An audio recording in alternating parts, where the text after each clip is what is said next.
আসসালামু আলাইকুম দর্শক, খুব সুন্দর একটি নিউজ আজকে আপনাদেরকে শোনাতে যাচ্ছি। এই নিউজটি সম্পূর্ণ দেখার অনুরোধ রইল।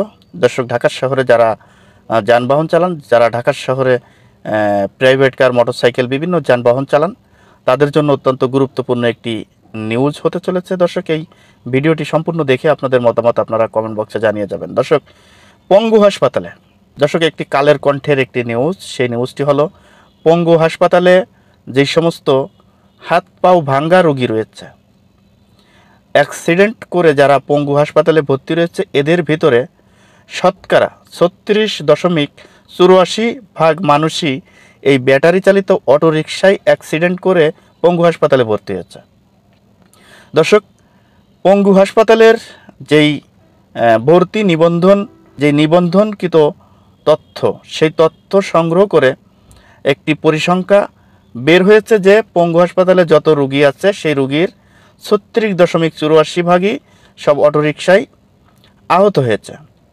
তা এখন কথা হচ্ছে, এগুলো নয়, আহতর যেই সংখ্যা সেটি প্রকাশ হলো, কিন্তু এর ভিতরে অনেক লোক নিহত হয়েছে, সেগুলোর সংখ্যা এখনও পর্যন্ত প্রকাশ হয় নাই।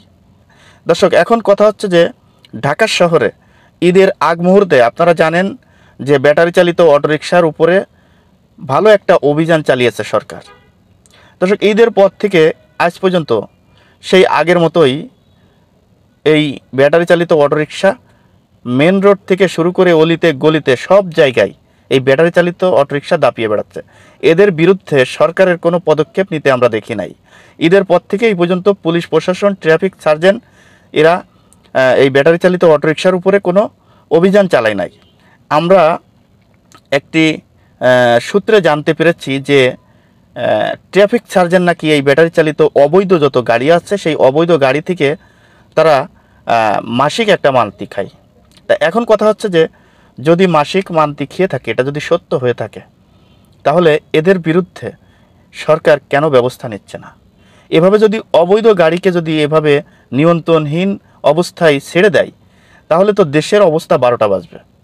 দর্শক, আপনারা জানেন যে ট্রাফিক সার্জেন্টগুলো রাস্তায় শুধু বৈধ গাড়িগুলো চেক করে তাদেরকে মামলা দেয়, এবং অবৈধ এই সমস্ত গাড়ি রয়েছে, ব্যাটারি চালিত অটোরিকশা এবং অবৈধ কিছু সিএনজি অটোরিকশাও রয়েছে, সেই সমস্ত গাড়িতে সার্জেন্ট ট্রাফিকের কোনো রকম কোনো মামলা, কোনো পদক্ষেপ নিতে কিন্তু আমরা দেখি না।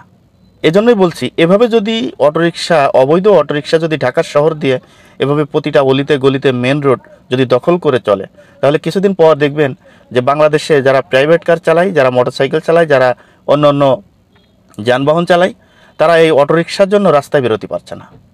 এবং বিদেশি কূটনীতিক যারা রয়েছে, বিদেশ থেকে যারা আমাদের মেহমান রয়েছে, যারা ঢাকার শহরে এসে চলাফেরা করবে, তারাও দেখবে যে প্রত্যেকটা রাস্তায় এই অবৈধ অটোরিকশার জন্য তারাও ঠিকমতো চলাফেরা করতে পারছে না। তাই আমাদের বাংলাদেশ কিন্তু বিশ্বের কাছে একটা বিশৃঙ্খল দেশ হিসেবে কিন্তু পরিচিতি পাবে। দর্শক, এই ব্যাটারি চালিত অটোরিকশার বিরুদ্ধে যদি কোনো সরকার ব্যবস্থা না নেয়, তাহলে দেশের অবস্থা আরও বিপর্যয়ে যাবে। দর্শক, ভিডিওটি যদি ভালো লেগে থাকে, তাহলে আপনাদের কাছে অনুরোধ থাকবে যে এই ভিডিওটি একটু বেশি বেশি করে শেয়ার করবেন। যারা ইউটিউব থেকে দেখছেন, তারা আমার চ্যানেলটিকে সাবস্ক্রাইব করবেন। দর্শক, লাইক করবেন, শেয়ার করবেন। আপনাদের মতামত আপনারা কমেন্ট বক্সে জানিয়ে যাবেন।